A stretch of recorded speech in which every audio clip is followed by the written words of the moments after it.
Hi there. Kenny and the Dragon, Chapter 5, The Least Bit Worried. Kenny stared at the newspaper in disbelief. The town had found out about Graham, and they wanted him exterminated. What was Kenny going to do now? What if it ransacks our harvest? It would be devastating, an old farmer moaned. If that thing burns my crops, I'll get my revenge for sure, another sneered, clenching his fists. We could get a posse together and take him out. Who's with me? Well, where is it? Someone else shouted. The paper boy pointed to Kenny and said, Ask him. It's living on his hill, and he told our whole class about how he knew the dragon firsthand. A hush fell over the entire group as they turned to look at the boy. A weird river stone in the stomach feeling hit Kenny hard, and the lad hopped on his bicycle and pedaled away as fast as he could. Kenny skidded to a stop in front of George's store. The Borough Bookshop was located on a quiet street with little storefronts lining both sides. Fortunately, it looked like no one from the gathering had followed him there. A little bell tinkled as Kenny pushed the door open and slipped into the shop. As the oak door swung closed, he peered through the window one last time to see if someone was following him, but there was no one to be seen on the cobblestone street outside. As he exhaled and caught his breath, the familiar mixed scent of wood, old leather-bound books, and hot tea greeted him, and he made his way through the dusty labyrinth of dimly lit bookshelves and armchairs. He approached the sales desk, which was cluttered with stacks of books, and he peered over the countertop. Charlotte, George's young shop assistant, poked her head out from the little office behind the counter. She was a bit older than Kenny and quite popular around town. Her parents were tailors and lived right next door. She had been helping out at the shop for as long as Kenny could remember. Hey, Kenny, we haven't seen you in a while. How you doing? Hi, Charlotte. I'm okay, I guess. He plopped the borrowed books down on the counter. Have you seen George? Lately, for some reason, Kenny felt a bit shy when he was around Charlotte. In fact, it was hard for him to even look at her directly. She had such big, bright, sparkly eyes that he glanced at her just briefly, and then he had to look down at his feet. Sounds like he kind of likes her. If you can believe it, he's actually gone out, she said with a chuckle. He had to go down to the post office to sign for some mail. I think it might have been some official royal thingy from the palace. Huh? Kenny had heard stories of George's past exploits, which means adventures, during his service as a cavalier. For some reason, he couldn't picture his old friend doing the things he often recounted in his tales. He sometimes suspected that they were half fabricated, which means made up, from all the books the codger had read. But George was the smartest fellow in town as far as Kenny was concerned. If anyone would have answers on how to best handle the Graham situation, it would be him. Now, on the one day that the boy needed him most, he was out.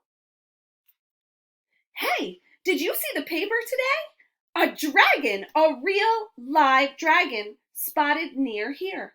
It's unbelievable, Charlotte said as she took the books and sauntered down an aisle. I heard old Pop's possum saw it drinking from Parish Creek. Great, Kenny thought to himself. Now everybody knows where Graham is. It's just a matter of time before someone else spots him, probably frolicking about on the hilltop. What is taking George so long? He hopped along, following Charlotte into the natural history section of the store. Yeah, I know, crazy. Hey, can you let George know I'm going to stop back to the shop tomorrow?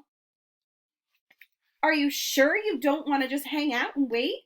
He'll probably be back soon, And I know he's dying to see you, she said as she put the bestiary back up on the shelf. No, he replied as he glanced at the book. There's Charlotte standing at the counter, and there's Kenny. Disappointed that he couldn't get George at the time. He needed George's advice, and right away. I actually got some stuff I need to take care of. Okay, you know the shop will be closed tomorrow, but he'll be home, Charlotte said. Then she stopped arranging the books. Hey, Kenny, is everything all right? I'm okay, he replied. I just got a lot on my mind. With a wild monster on the loose, I can understand. But hey, don't worry, the lass said with a smile and those big, sparkly eyes. I'm sure everything's going to be just fine, Charlotte said. Heading back up the hill, the boy found the dragon with a wreath on his head, reciting lines to a captive audience consisting of Kenny's parents and their flock of sheep, who had by now gotten used to Graham's presence.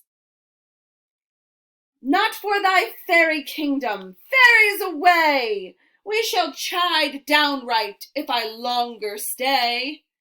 With this declaration, the dragon ran around the hilltop, causing the sheep to scatter in all directions. He stopped when he noticed Kenny walking his bike toward them.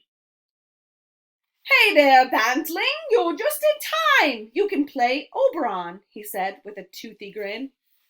Hello, Kenny replied. He leaned his bike against the trunk of the large weeping willow and trudged over to his parents. He flopped down on the blanket next to them and upset a glass of lemonade, which means knocked it over. What is it, Kenneth? What's wrong?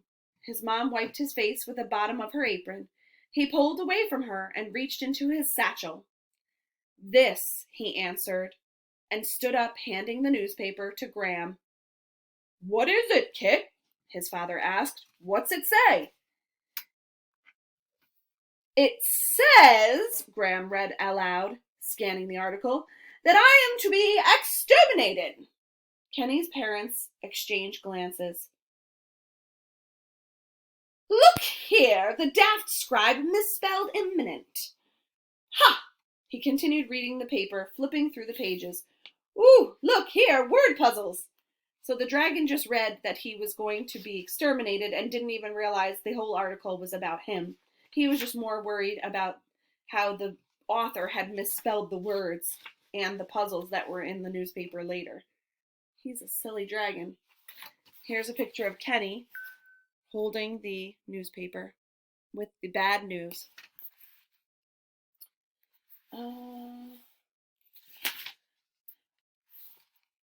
What? Aren't you the least bit worried? Asked Kenny. Not at all. There will be no exterminations, imminent or otherwise. Imminent means coming up. Graham replied with a wink. Now come on, we're getting to the good part of the play. I'm not feeling very theatrical today. Can I just watch? Sure, but I expect a bouquet at the end for my very grand performance, the dragon said with a smile. Kenny sat with his parents and continued watching Graham. The drake carried on, seeming oblivious to the ruckus that was brewing in town, which means he wasn't even paying attention to all the people who were making a lot of noise down in town, all about the dragon. Kenny's dad sat quietly, relaxed, sipping some lemonade, while his mom knit a pot holder. And even though the boy appeared calm, that river stone stomach feeling had not gone away, which means like when you have a bad feeling in your stomach, Kenny was feeling that way. So here's a picture of the dragon reciting his play to the sheep and Kenny's parents. All right, next, chapter 6.